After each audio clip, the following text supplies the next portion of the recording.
Fahalymiarabantsika tsy ray avindray atraty ty larobia maraina fa 13 volana aogositra ity misaotra an'Andriamanitra isika fa mbola meniny zao maraim-baovao zao indray fa atsika mandray ny teniny aloha indiratsika ny amofinainan'io dia hivavaka Tompandriamanitra io mbola vempisaoranao zahay ny amin'ny tompotaona zay omenao anain'io misaotra tompo zay mamelombelona ny fonay hatrany mba ahafahanay mitodika ao aminao ary mandray ny fahasoavanao. Metezanao hiasa ao anatinay tsirairay avy amin'ity maraina ity mba ho voton'ny fitiavana sy ny fanantenana hatrany izay. Tonoana sy angatany aminaran'i Jesosy. Amen. Raha teny mofinainantsika androany dia manao hoe mitondra afa-panantenana sy fampahirezana ny zavaboary. Nalaina amin'ny Salamo fa 4:110 sy ny 110 manao hoe mampandeha loharano eny amin'ny lohasaha izy. Eny anelanelany tendrombohitra no alehan'ny reny ka isotroan'ny biby ty rehetra sy analan'ny borikin-diany etaetany. Amen. Ny zavaboary sy ny fanambarana avy any ambony dia samy mampiseho ny fitiavan'Andriamanitra ny olona. Ny raintsika any an-danitra ny loharan'ny fiainana sy ny fahendrena ary ny fifaliana.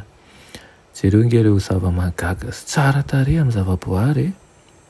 Eritrereto ange ny fanamboarana azy mahatalanjona ka tonga amin'izay ilana azy indrindra sy izay ampiadana tsy ny olona ihany fa ny zava-manaina rehetra ao ihany koa. Ny ainandro sy ny ranonorana izay maharavoravo sy manavao ny tany, ny tendrombohitra sy ny ranomasina ary ny tany lemaka, ireny rehetra ireny dia samy milaza amintsika ny fitiavan'ny mpamorona.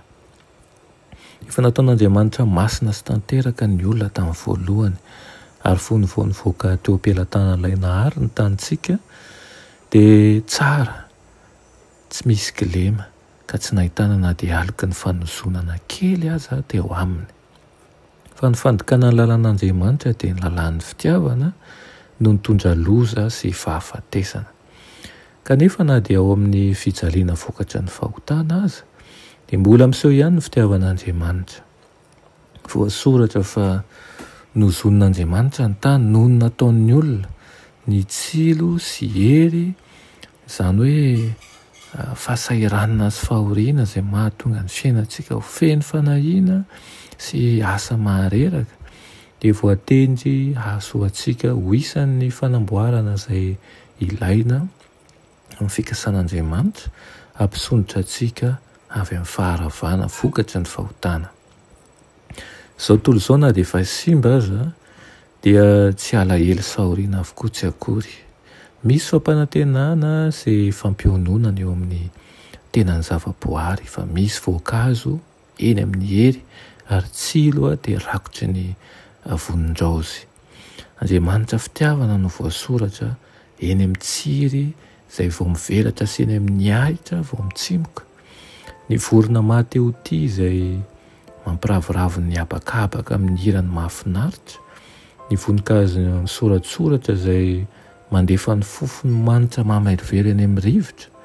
Ny hazo mijoalajoala ao an'ala izay maravaka ny raviny maitso mavana. Reny rehetra ireny dia mitora ny fitiavana fantatra sy ny fitandremana ambony izay ataon'Andriamanitra ary ny faneriany sambatra an'izany zanany.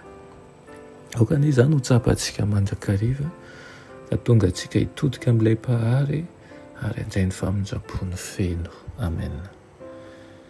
Andriamanitra tsara indrindran-danitro mbola velom-pisaorana anao zahay amin'izany fitiavanao izany.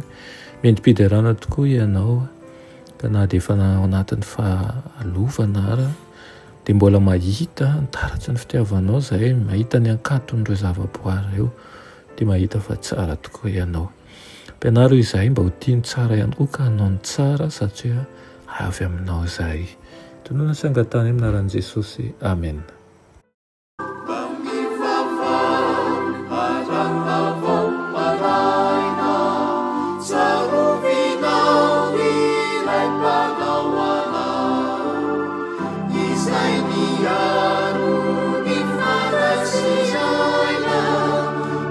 Sa